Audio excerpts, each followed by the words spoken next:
বিসমিল্লাহির রহমানির রহিম। আসসালামু আলাইকুম। সবুজের ছোঁয়া থেকে সবাইকে স্বাগত জানাচ্ছি। আপনারা কেমন আছেন? আশা করি ভালো আছেন। আমি আল্লাহর রহমতে ভালো আছি। তো গতকালকে উত্তরা গিয়েছিলাম। তো উত্তরাতে যে ইয়েতে আমার বাগনার বাসায় গিয়েছিলাম। তার চারপাশে হচ্ছে ফুলের বাগান। তো বিরাট বড় এরিয়া, 18 নম্বর সেক্টর, রাজু প্লট। মানে ওখানে যারা যারা প্লট কিনেছে তারা সরকার বাড়ি তৈরি করে দিয়েছে, অনেক সুন্দর। তো এর চারপাশে অসংখ্য ফুলের গাছ, প্রচুর ফুলের গাছ, দেখে মন জুড়িয়ে গেল। তাই হাঁটতে বের হলাম সন্ধ্যার সময়। বের হয়ে কিছু ফুলের ডাল ভেঙে নিয়ে আসলাম। তো আপনাদের সাথে শেয়ার করছি। এগুলি একটার নামও আমি জানি না, দুই একটার নাম জানি। এই যে এই হলুদ ফুলটা, এটা কি নাম আমি জানি না। তো কিছু রঙন এনেছি, কিছু বাগান বিলাস এনেছি, কিছু দুইটা জবার ডাল এনেছি। তারপরে কৈলাসের কিছু ভ্যারাইটির ডাল ভেঙে নিয়ে এসেছি। মোটামুটি মানে অনেক কিছুর নামও জানি না, যেগুলির নাম জানি সেগুলো বলেছি। তো এইগুলো এনেছি আমি ওখান থেকে, বলে কিছু বলে নিয়ে এসেছি, কিছু না বলে নিয়ে এসেছি। যখন যাকে পেয়েছি বলেছি তখন বলল ঠিক আছে নেন একটু ডাল, অনেক বড় বড় গাছ। তো এটার জন্য কিছু মনে করিনি। আবার করবিও নিয়ে এসেছি, এটা কি করবি কিনা আমি জানি না। এটাতে অনেক সুন্দর সুন্দর থুকনা থুকনা গোলাপি গোলাপি ফুল হয়। তো এইগুলো নিয়ে এসেছি। তো এনে আপনাদের সাথে এগুলো শেয়ার না করলে হবে না। এই যে সাদা বাগান বিলাস নিয়ে এসেছি। তো বলেছিলাম যে আমি কিছু সাদা বাগান বিলাসী আমার ছাদ বাগানে নেই।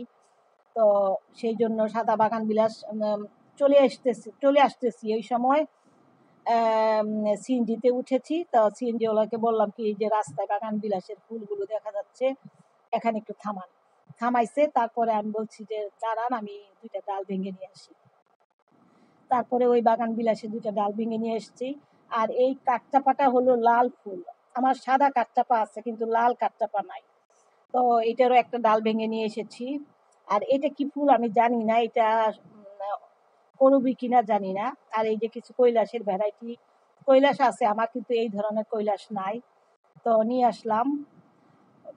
এইগুলো আপনাদের সাথে একটু শেয়ার করতেছি যে কি কি ডাল ভেঙে নিয়ে আসলাম। এখানে প্রায় 15-20টা আইটেমের ডাল আমি নিয়ে এসেছি।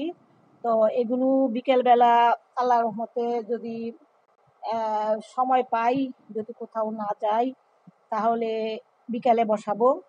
আর তা না হলে পরের দিন বসাবো, কারণ এখন আমি এটা পানিতে ভিজিয়ে রেখেছি, কোনো সমস্যা হবে না ডাল। তো আমি যেখানে যাই সেখান থেকে নিয়ে আসি। তাই আজকে এইগুলো নিয়ে আসলাম। নিয়ে এসে আপনাদের সাথে শেয়ার না করলে তো ভালো লাগে না। আর এই লাল রঙন যদিও আমার আছে, তারপরে এটা হচ্ছে থুকনা রঙন, দেখতে অনেক সুন্দর। তারপরও ডাল নিয়ে আসলাম। তো যা যা করি আমি সবই তো আপনাদের সাথে, এগুলি কিন্তু আমার বিনা পয়সার গাছ। এই ডাল কাটিং থেকেই কিন্তু আমি চারা তৈরি করি, এবং এইভাবেই কিন্তু আমি আমার ছাদ বাগানটা গড়েছি। তা আশা করি আপনাদের আমার ভিডিওটা ভালো লাগবে। তো যখন লাগাবো তখনও শেয়ার করব আপনাদের সাথে। তো এই যে এই ফুলটা কি আমি জানি না, তো বীজও নিয়ে আসছি, গাছটাও নিয়ে এসেছি গোড়া থেকে তুলে। আর এটা কি লম্বা লম্বা পাতা, এটা আমি জানি না। যদি কারো জানা থাকে প্লিজ অবশ্যই আমাকে বলবেন। এটা অনেক সুন্দর সুন্দর ফুল হয়। তা আজকে এই পর্যন্তই। সবাই ভালো থাকবেন, সুস্থ থাকবেন, সবুজের ছোঁয়ার পাশে থাকবেন। আজকে এই পর্যন্তই। আল্লাহ হাফেজ।